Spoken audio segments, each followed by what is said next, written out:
아, 오늘 제목은 하나님은 나에게 어떤 분이신가 세 번째 시간이고요. 진노하시는 하나님이 아니라 진노하시는 하나님이라고 제목을 지어봤습니다. 여러분께서는 우리가 믿는 하나님을 진노하시는 하나님입니다 이렇게 소개해 보신 적 있으신가요? 다른 사람들에게? 우리 하나님은 진노하시는 하나님이셔. 우리를 하나님께로 가까이 이끄는 하나님의 대표적인 속성들이 있습니다. 이 속성들 때문에 우리가 하나님을 믿고 신뢰할 수 있게 되고 또 우리 마음의 평안과 행복과 또 위로가 있게 됩니다. 여러분 잘 아시는 사랑의 하나님, 은혜, 인내하시는 하나님, 긍휼과 자비를 베풀어 주시는 하나님, 그리고 거룩하신 하나님, 그리고 공의로우신 하나님. 그런데 하나님께서는 성경에 하나님의 이러한 모습들만 기록해 놓지 않으심을 우리가 잘 알고 있습니다. 참 특별한 모습을 하나님께서 기록해 놓으셨습니다. 그것은 바로 진노하시는 하나님입니다. 진노하시는 하나님. 우리가 하나님의 이러한 모습을 보게 되면은 조금 마음에 부담이 있습니다. 약간의 불편함이 있을 수도 있고 좀 신경 쓰입니다. 왜냐하면 하나님의 진노가 이 땅에 내리게 되었을 때, 어떤 나라나 개인에게 내리게 되었을 때에 그 대상이 멸망을 당하거나 나라를 빼앗기거나 결과가 그러했기 때문에 그렇습니다. 그래서 우리가 이런 생각을 좀 하게 되죠. 그 진노의 대상이 누구가 될 수 있겠다. 내가 될 수도 있지 않을까. 때론 그 생각이 우리로 하여금 약간의 불안감을 가지게 하기도 합니다. 또 한 가지는 무엇인가 하면은 왜 하나님께서는 성경에 그분의 그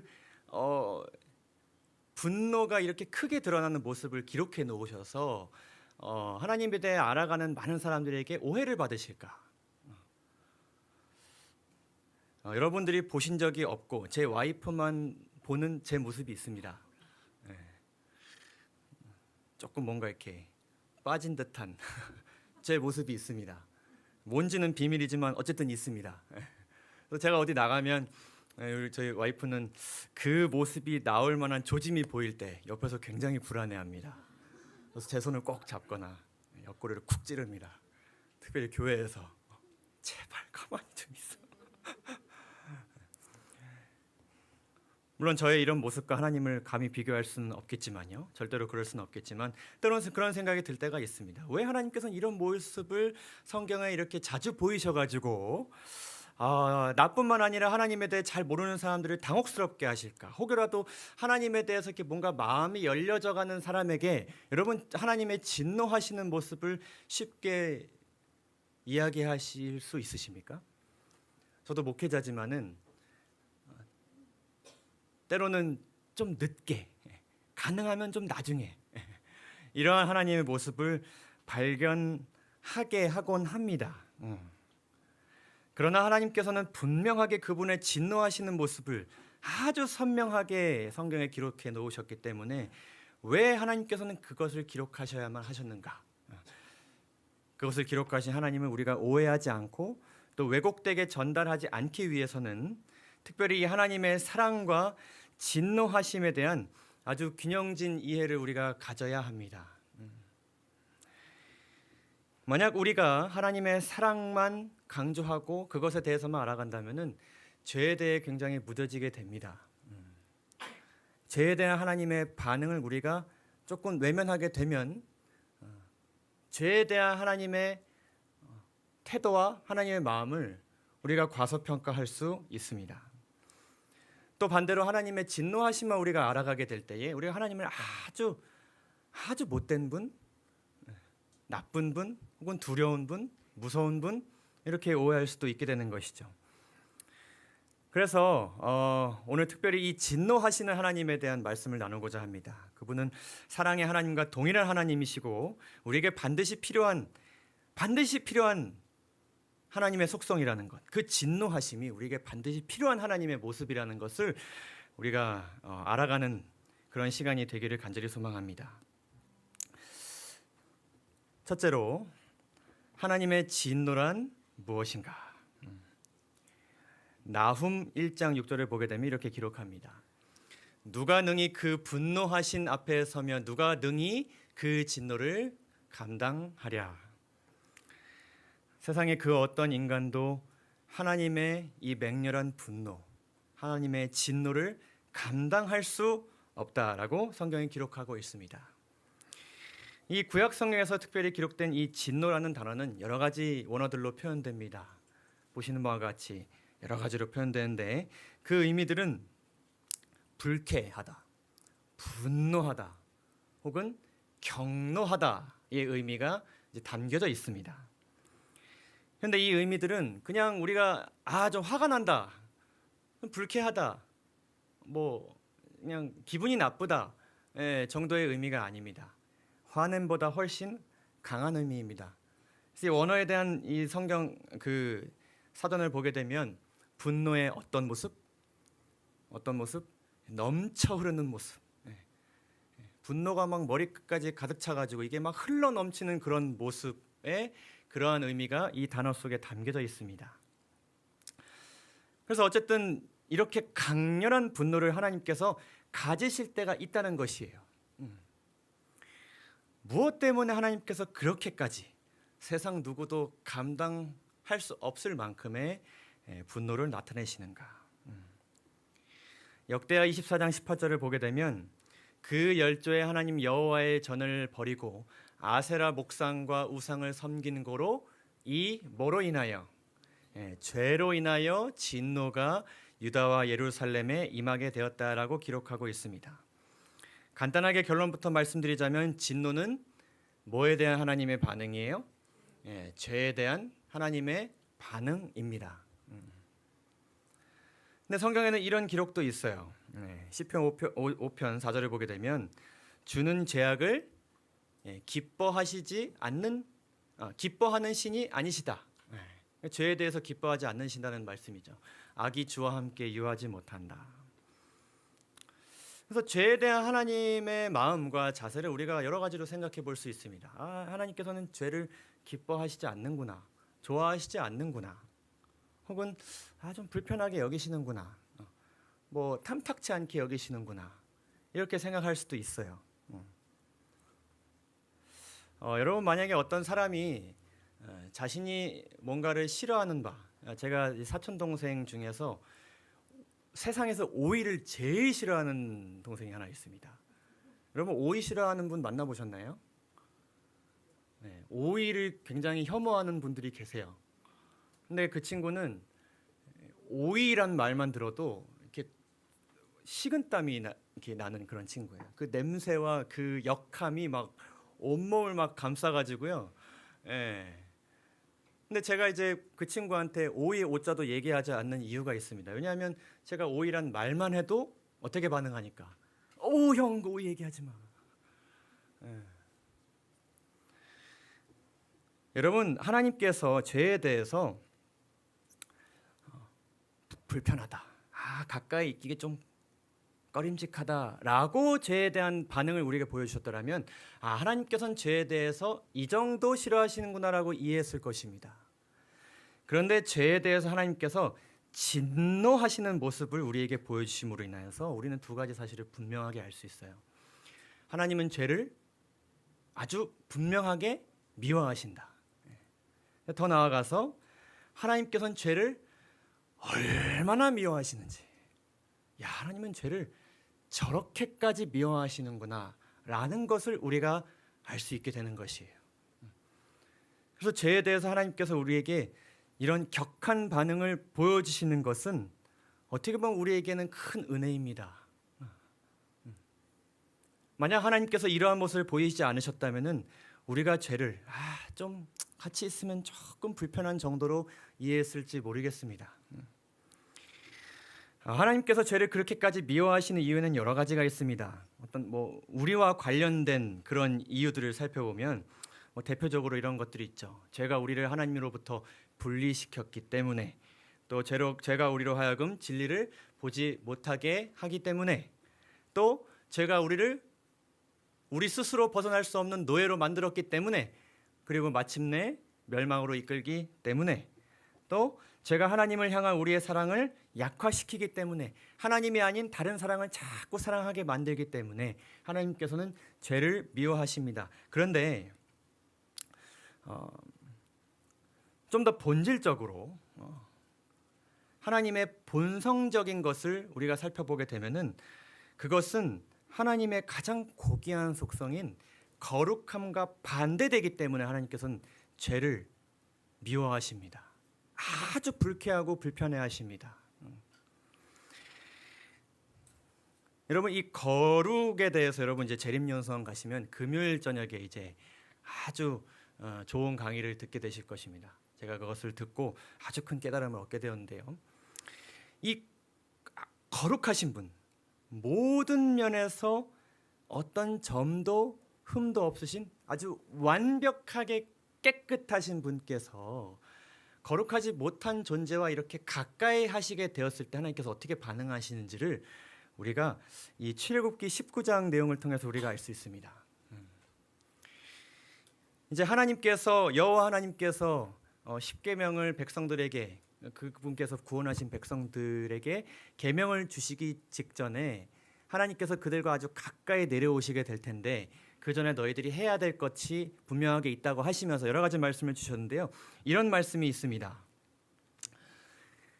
21절에서 여호와께 가까이 하는 제사장들로 그 몸을 성결하게 하라. 마음을 깨끗이 하고 옷을 깨끗이 입고 모든 것을 깨끗이 하라. 나 여호와가 그들을 향하여 어떻게 할까 하노라? 네? 돌격할까 하노라. 성결하지 못한 것에 내가 가까이 하게 되었을 때 내가 어떻게 될까 하노라. 딱 돌격하게 되는 그러한 모습이 나에게 나올까 하기 때문에 너희들 어떻게 하라? 제사장들 성결히 하고 나에게 가까이 오라. 이것은 어떤 모습과 비슷하냐면요. 제가 이제 유학했던 그 미시간이라는 곳에서는 파리나 이런 것들 별로 없어요. 뭐가 많냐면 이 노린재가 어마어마하게 많습니다. 정말 이 노린재는요, 빛이 있는데 없어요. 어디 있냐면 어두운 곳에 있어요. 그럼 이제 옷장 안에, 문 뒤에, 침대 아래. 더 이상 하지 않겠습니다. 한두 마리 있으면 괜찮겠지만은 그렇지가 않아요. 그래서 이렇게 가끔 이렇게 노린재가 조금 이렇게 지능이 떨어진 노린재가 이렇게 밖에 나오면 제가 이렇게 잡습니다. 꽉도 못 잡아요. 냄새 나니까 딱딱 해가지고요. 제가 어느 날 자는데 이런 소리가 들리는 거예요.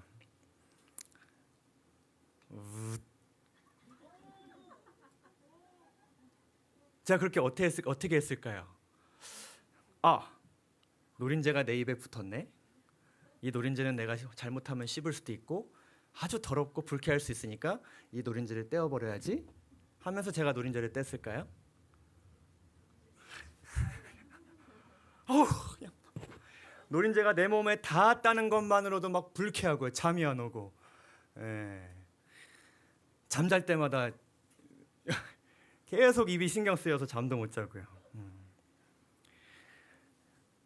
여러분, 이 거룩하지 못한 상태에 대한 하나님의 이런 즉각적인 반응은요, 일종의 혐오와 적대감의 표현입니다. 하나님께서는 본성적으로 죄가 묻어있는 그 어떤 것과도 가까이 하실 수 없는 본성을 가지고 계신 것입니다. 하나님의 거룩함이라는 것은 그런 것이에요. 그런데 그런 분께서 인간의 몸으로 오셔가지고 죄와 접촉하셨다는 것은 굉장한 사랑입니다. 그건 굉장한 것이에요. 그냥 한번 내가 들어가서 한번 눈 한번 감아보고 한번 견뎌볼까 하는 것이 절대로 아닙니다. 어떤 비위가 엄청 약한 분께서, 어떤 결벽의 끝인 분께서, 그런 분이 사는 집에 누가 와서 오물을 끼얹는다고 생각해 보십시오. 생각만 해도 그 사람에게는 끔찍한 힘이 이사갈 이유가 될 수도 있습니다. 그렇죠? 이런 것이 거룩한 하나님께서 죄에 대해서 보여주시는 그러한 반응입니다. 그럼 우리가 이런 생각을 할 수 있어요. 그러면 나에게 뭐가 있으니까? 죄가 있으니까 하나님께서는 혹 나도 그렇게 여기시지는 않을까? 어쨌든 진노라는 것은, 하나님의 진노라는 것은 죄에 대한 하나님의 반응이니까 죄를 가진 나에게도 하나님께서 그렇게 반응하시지는 않을까? 우리 한번 생각해 볼 수 있습니다. 만약 우리가 하나님의 진노에 대해서 그냥 죄에 대한 반응이라고만 이해하게 된다면은 조금 부족합니다. 그래서 이에 대한 더 깊은 이해가 우리에게 필요하죠. 두 번째로 우리가 살펴볼 것은 하나님의 진노는 누구에게 향하는가? 정확하게 이 진노는 어떤 대상에게 향하는가를 우리가 좀 살펴보아야 합니다. 이사야서 64장 5절에 보면 이런 말씀이 있습니다. 주께서 기쁘게 의를 행하는 자와 주의 길에서 주를 기억하는 자를 선대하시거늘. 선대한다는 것은 만나다, 교제하다, 접촉하다 이런 이제 말씀인데, 우리가 범죄함으로 주께서 진노하셨다라고 이제 기록되어 있습니다. 여기서는 이제 하나님이 향하시는 대상과 하나님께서 향하실 수 있는 대상과 가까이 가서 만날 수 있는 대상과 그리고 진노가 향하는 대상을 아주 명확하게 대비하여서 말씀하고 계십니다. 특별히 하나님께서 향하시는 대상, 하나님께서 만나시는 대상은 기쁘게 의를 행하는 사람들입니다. 다른 말로 기쁘게 순종하는 사람들이죠. 그래서 영감의 글을 보게 되면 의란 율법에 순종하는 것이라고 기록되어 있는데, 기쁘게 하나님께서 제정하신 법과 원칙에 순종하는 사람들이다. 그런 사람들 하나님께서 가까이 가셔서 어떻게 하신다? 만나신다라는 것을 우리가 이해할 수 있고, 또 두 번째로는 주의 길에서 주를 기억하는 자들. 이 사람들은 하나님의 구원하심을 기억하고 하나님께서 제시하시는 길이요 진리이신 예수님께서 인도하시는 대로 따라가는 자들. 그들이 하나님께서 만나시는 사람들이라고 말씀하시면서 진노가 향하는 대상은 이와 반대된 사람들이겠죠. 하나님께 범죄하는 자들, 그리고 불법을 행하는 자들, 그리고 의를 행하지 않는 자들, 다른 말로 불의한 자들. 근데 이 내용을 보면 우리는 어디에 해당됩니까? 어디에 해당됩니까? 이명주 선생님, 어디에 해당됩니까? 첫 번째, 이고 싶습니다.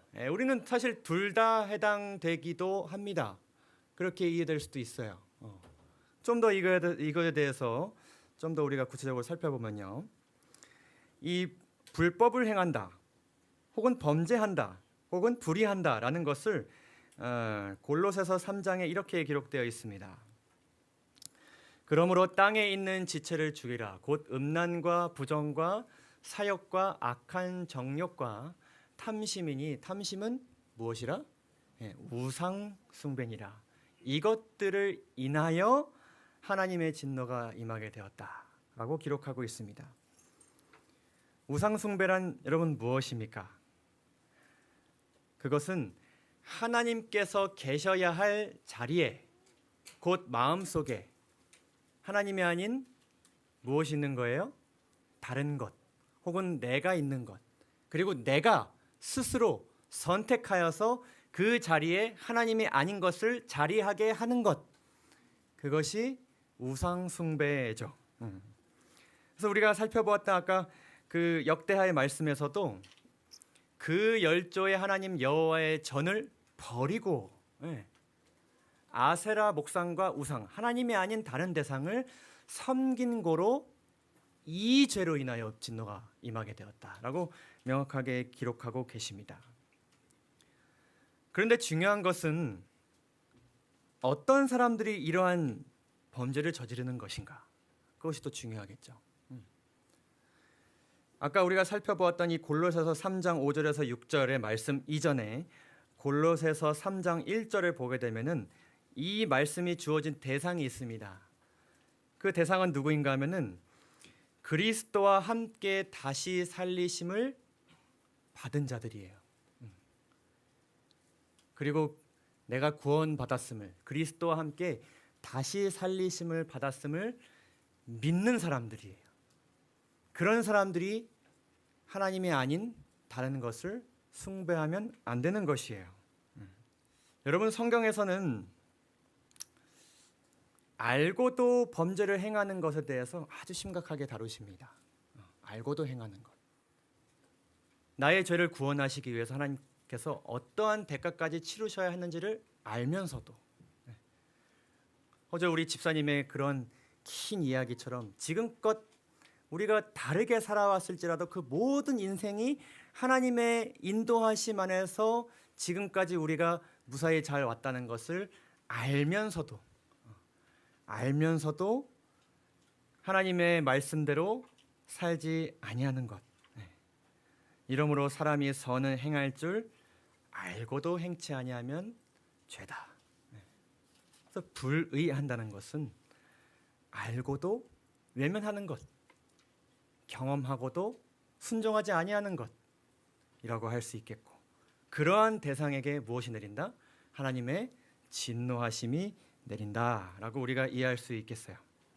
그것은 마치 애굽에서의 구원하심을 경험한 이스라엘 백성들이 금송아지를 세워서 이 신이 우리를 뭐했다, 이 금송아지가 우리를 뭐했다, 구원하였다라고 고백했던 그런 이스라엘 백성들의 모습과 같은 것입니다.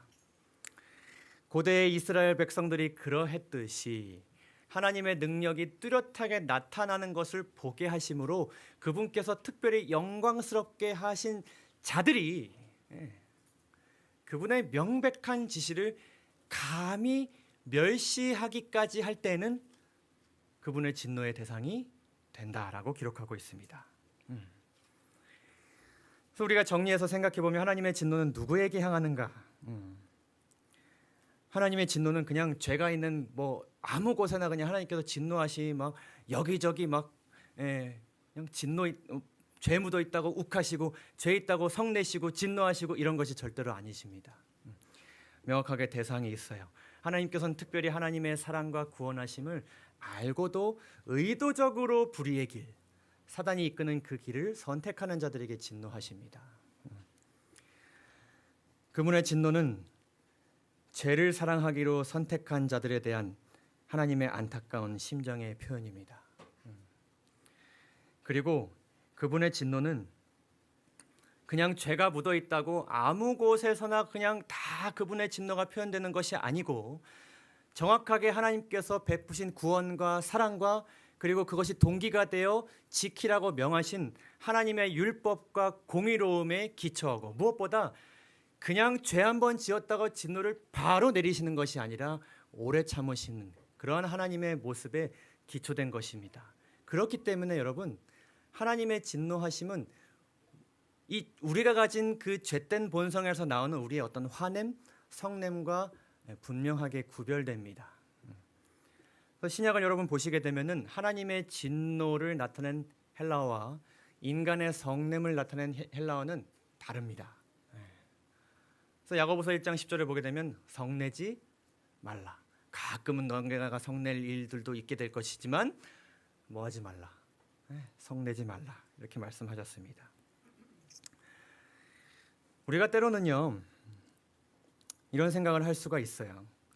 불의한 자들에 대해 하나님께서 진노하셨기 때문에, 하나님께서 진노하실 만한 타당한 이유가 있으시기 때문에 우리도 불의한 자들에 대해서 진노할 수도 있지 않을까? 가끔은 좀 정죄할 수도 있지 않을까? 한번 좀 화내서 좀 정신을 차리게 만들어내지도 않을까? 이런 생각을 우리가 할 수도 있습니다. 그런데 그것은 여러분, 그분의 진노가 우리와 같은 본성에서 나왔다는 말과 같습니다. 우리가 아무리 율법에 기초하여 누군가를 정죄할지라도 성낼지라도 그것이 나오는 원천은 거룩함이 아니라 죄에서 나온다는 것을 우리가 분명히 기록해야 합니다. 로마서 3장 5절을 보시게 되면, 내가 사람의 말하는 대로 말하노니 진노를 내리시는 하나님이 불의하시냐? 하나님이 그냥 감정에 이끌려 율법도 기초하지 않으시고 그냥 마구잡이로 진노하시는 것이냐? 결코 그렇지 아니하리라. 만일 그러하신 하나님께서 어찌 세상을 심판하시겠느냐? 율법과 공의로움에 기초하지 않으시고 감정과 자존심에 욱하시는 분이시라면은 그분은 우리의 심판자가 되실 수 없습니다.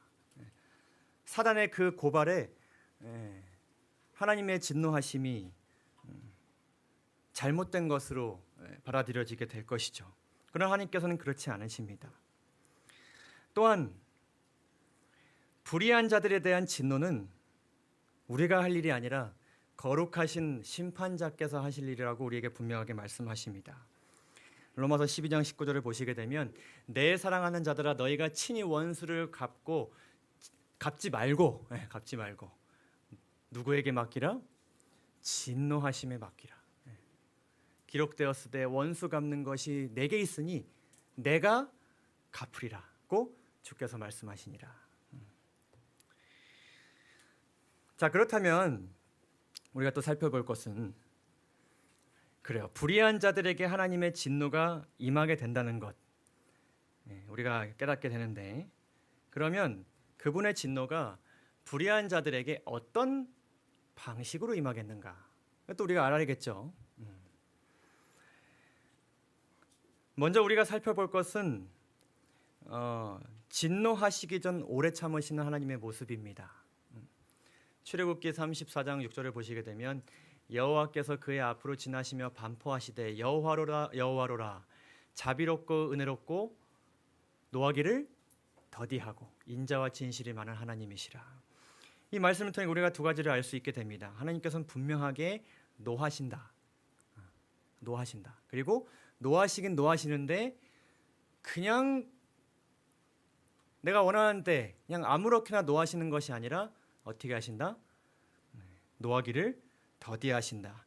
오래 참으신다라는 것을 우리가 알 수 있게 됩니다. 베드로후서 3장 9절을 보게 되면은 주의 약속은 어떤 이에 더디다고 생각하는 것 같이 더딘 것이 아니라 너희를 대하여 오직 너희를 대하여 어떻게 하사?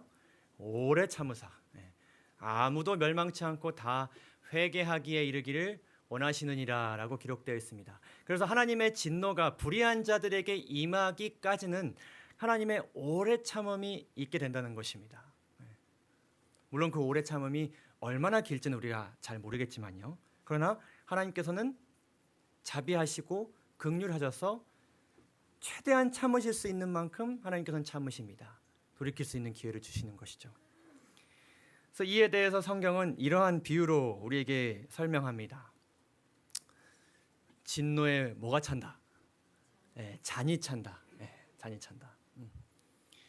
그래서 우리가 영감의 글들을 보게 되면은 이제 이스라엘 백성들이나 어떤 나라들이 멸망하는 그런 장면들이 있을 때마다 진노의 잔이 드디어 다 찼다 이런 표현들이 굉장히 많이 나와요. 그래서 마지막 심판이 임하는 그 말씀에 대해서도 그 마침내 하나님의 진노가 최후의 이 세상에 임하게 되는 그 순간이 하나님의 진노가 가득 찬 그 대접이 이렇게 땅으로 쏟아진다라고 비유적으로 그렇게 설명하고 계십니다. 자, 그렇다면 진노가 임하는 방식을 우리가 좀 살펴보겠습니다. 두 가지가 있는데요. 성경에서 여러 가지 하나님께서 진노를 표출하신 방식들이 있습니다. 그러나 지금 우리에게 하나님의 진노가 어떻게 우리가 불의하게 될 때 임하게 될 것인가를 두 가지로 좀 살펴보면, 첫 번째로는 우리가 미래적인 측면을 살펴볼 수 있습니다. 우리의 앞날에 일어나게 되는 것이죠. 우리의 앞날에 하나님의 진노가 어떻게 임할 것인가.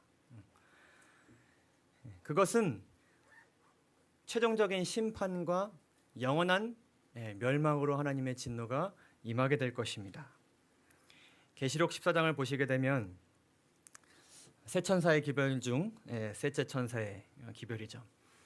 또 다른 천사고 셋째가 그 뒤를 따라 큰 음성으로 가로되 만일 누구든지 짐승과 그의 우상에게 경배하고 이마에나 손에 표를 받으면, 이것은 불의하는 것이죠, 그렇죠?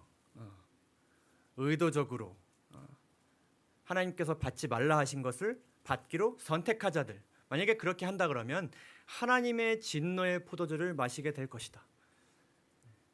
마지막 심판의 그 진노의 잔을 마시게 될 것이다라고 분명하게 기록합니다. 그 진노의 잔에는 섞인 것이 없이 부은 포도주라, 오직 순수 진노 원액만 들어있는 아주 하나님의 진노가 이 세상 역사에서 가장 강하게 표현되는 그런 진노의 잔인 것입니다. 그래서 그 잔을 마시는 자들은 거룩한 천사들과 어린 양 앞에서 불과 유황으로 고난을 받는 방식으로 하나님의 진노를 받게 될 것입니다. 두 번째로 현재적인 측면, 지금 우리의 삶에서 최종적 심판 이전에 지금 우리의 삶에서 하나님의 진노가 어떻게 임하는 것인가? 이것을 우리가 잘 이해해야 됩니다. 때는 우리의 삶 가운데 어떤 고난이나 어려움이 있을 때, 야, 하나님께서 나에 대해서 진노하셨구나 이렇게 생각할 수도 있습니까? 그렇게 생각할 수도 있어요. 근데 성경에서 말하는 현재 하나님의 진노가 우리에게 임하는 방식은 하나님께서 우리에게 뭔가를 던져주시는 것이 아니라 오히려 반대의 의미를 가지고 있어요. 하나님의 보호가 우리로부터 떠나게 되는 것. 그것이 하나님의 진노가 현재 우리에게 임하는 방식입니다. 로마서 1장을 보시게 되면 이렇게 기록하고 있습니다. 하나님의 진노가 불의로 진리를 막는 사람들의 모든 경건치 않음과 불의에 대하여 하늘로조차 나타나나니 이는 하나님을 알만한 것이 알 수 있게 되는 것이 저희 속에 보임이라. 그 마음에 들어간 적이 있는 것이에요. 하나님께서 이를 저희에게 보이셨음이니라. 보여주신 것을 본 사람들이에요.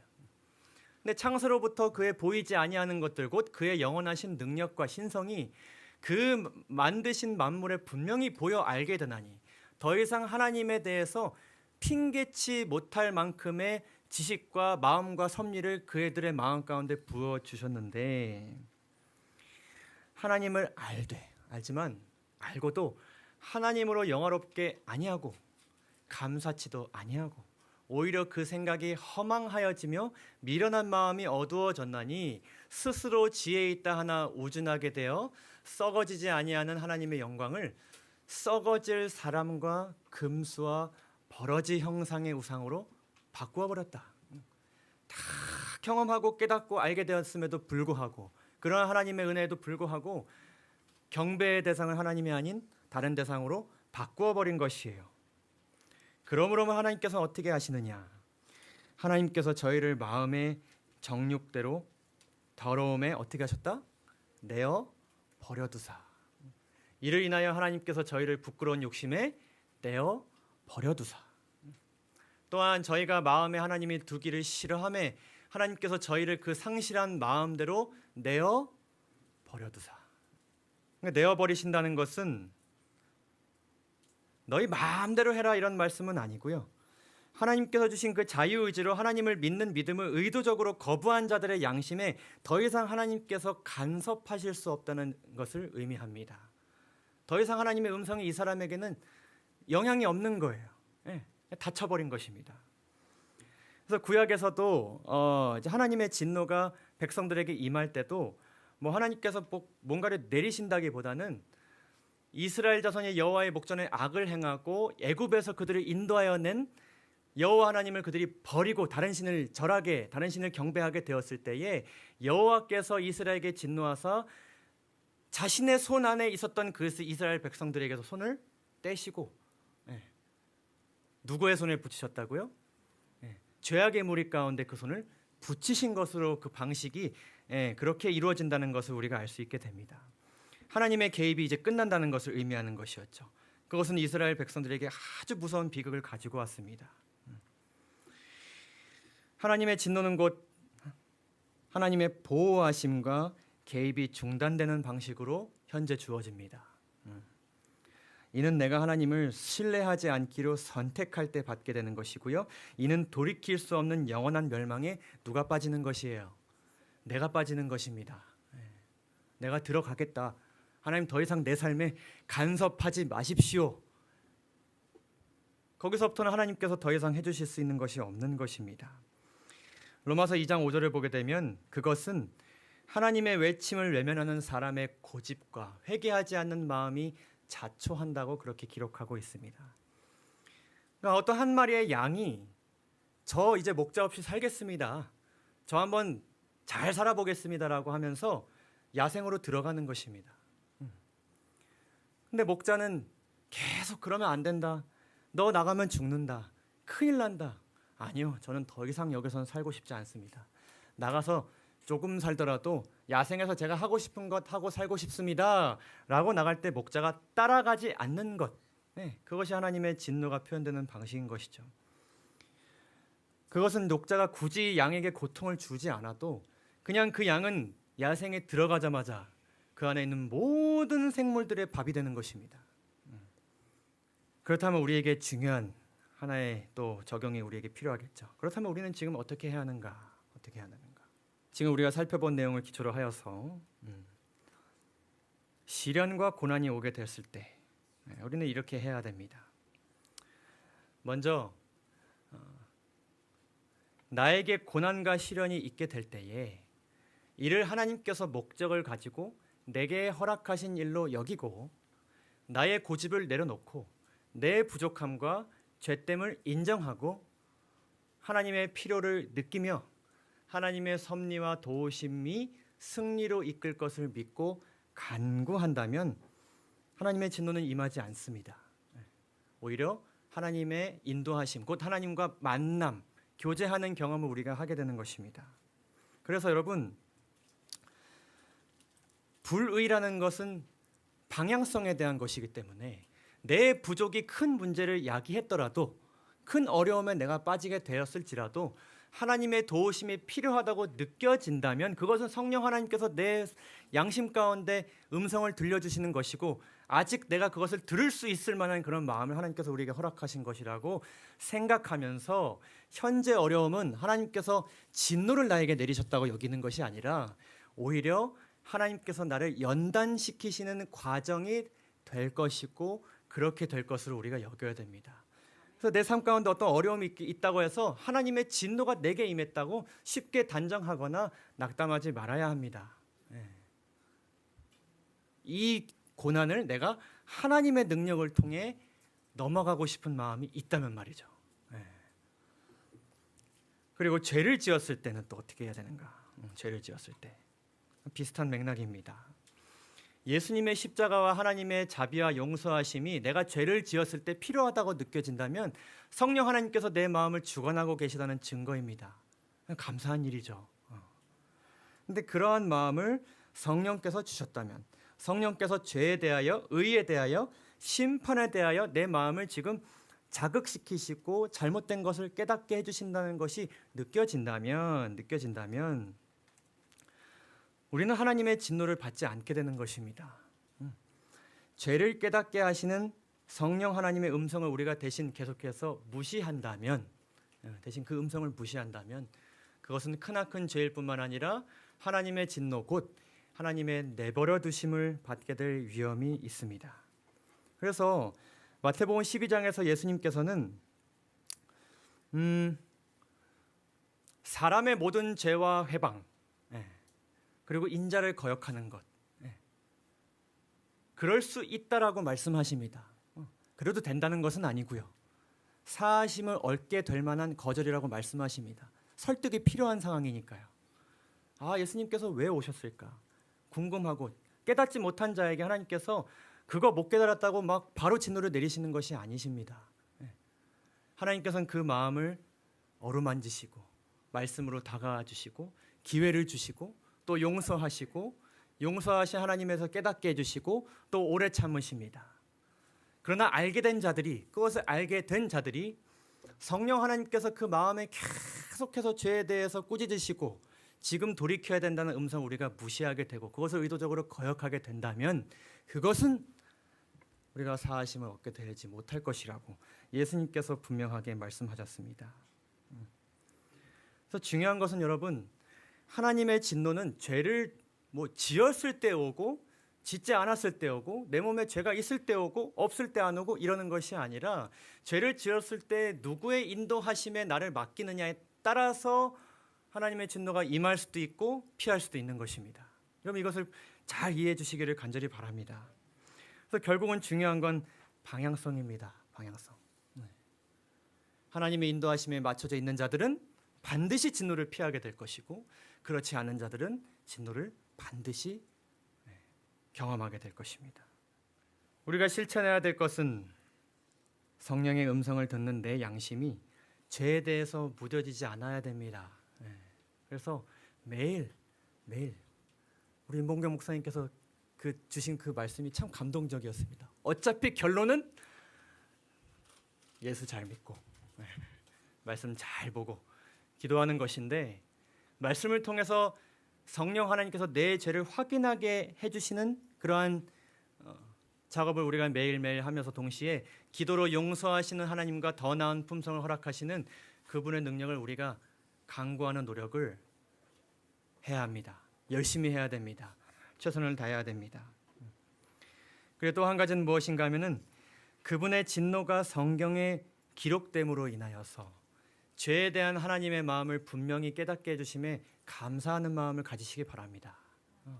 하나님께서 이런 모습을 보이시지 않았다면, 내가 죄에 대해서 이러한 모습을 보여주셨어도 내가 이렇게 죄를 짓는데 그렇지 않았다면 어떠했을까? 우리가 감사하는 마음을 가져야 합니다. 그리고 죄에 대해 진노하시는 하나님의 모습을 통해 죄에 대한 나의 마음을 점검할 수 있습니다. 나는 과연 하나님처럼 죄를 미워하고 있는가?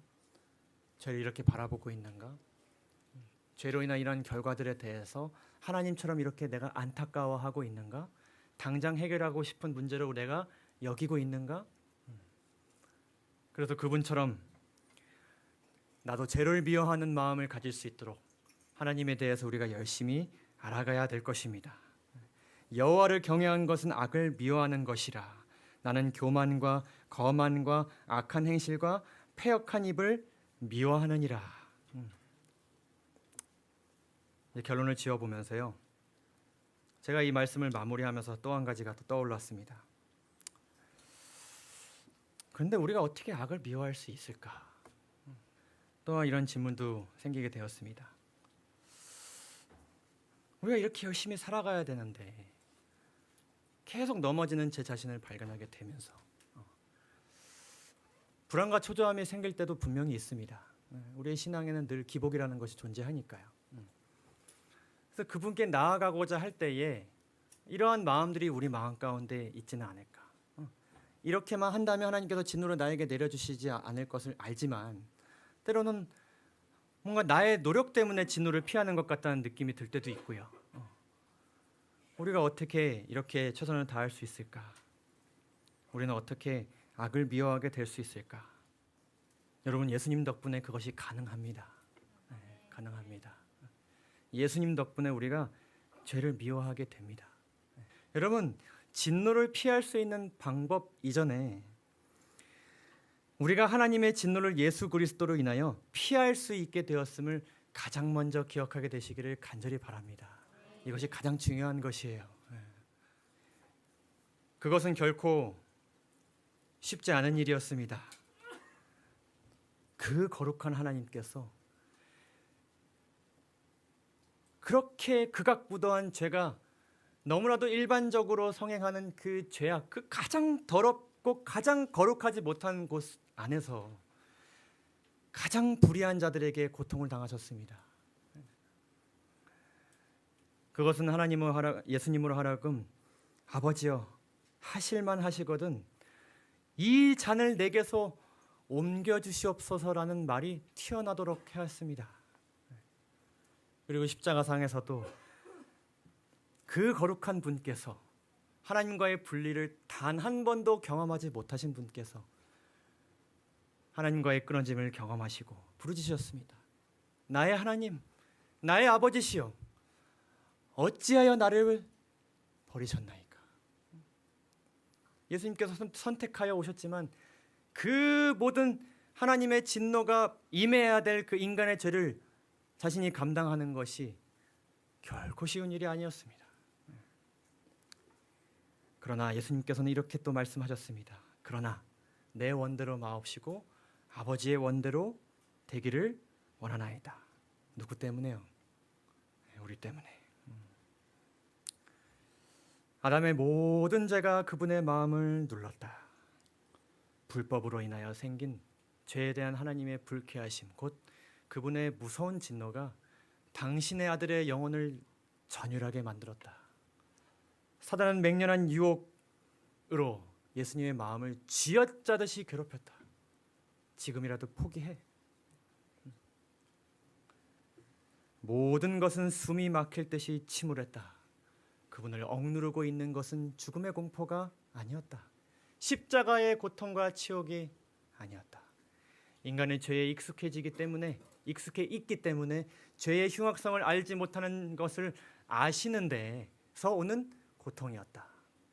그분은 하나님의 도움이 없이는 인간이 멸망할 수밖에 없다는 것을 아셨고, 수많은 사람들이 도움을 받을 수 있는 위치에 있으면서도 죽어가는 것을 보셨다. 그러나 이것은 다 그들을 사랑하기 때문에 그렇게 하신 것이다. 죄를 짊어지신 그분은 거룩한 공의의 진노를 견디시고 그들을 위하여 죄 그 자체가 되셨다. 그 거룩한 분께서요. 그 깨끗하신 분께서. 그분 덕분에 우리가 의롭다 하심을 얻게 되었습니다, 여러분. 네. 여러분, 우리가 회개하는 것만으로도 구원을 받을 수 있다는 것이요, 절대로 하나님의 법에 맞는 것이 아닙니다. 여러분, 극악무도한 죄를 저지른 사람이 자신의 죄를 정말, 예를 들면 뭐 5-6명을 살인한 사람이 내가 정말 이 죄를 회개합니다라고 해서 때로는 사형에서 무기징역으로 감형은 될 수 있지만 무죄를 받을 수 있습니까? 용서할 수 있습니까? 그럴 수 없습니다. 그러나 예수님 덕분에 회개함으로 우리가 하나님의 진노를 피할 수 있게 되었습니다. 구원의 길로 이끄시고 진리를 우리에게 알려주시는 성령 하나님과 또 사랑을 보여주신 예수 그리스도와 또 우리 아버지 하나님의 주관하심이 계심에 우리 모두가 영생의 길에 있는 것에 문제가 있습니까? 없습니다. 없으면 여러분 모두 아멘 하시겠습니까? 네, 우리 함께 이것을 읽고 오늘 말씀 마치도록 하겠습니다. 자, 하나님의 자비의 호소에 응답하여 이렇게 말하라. 다 함께 읽도록 하겠습니다. 시작. 나는 주님을 신뢰하여 안위하심을 받겠다. 나는 주님을 찬양할 것인데 이는 그분의 진노는 도리적기 때문이다. 나는 승리를 주시는 하나님을 인하여 기뻐하겠다. 아멘. 네, 말씀을 마치도록 하겠습니다. 감사합니다.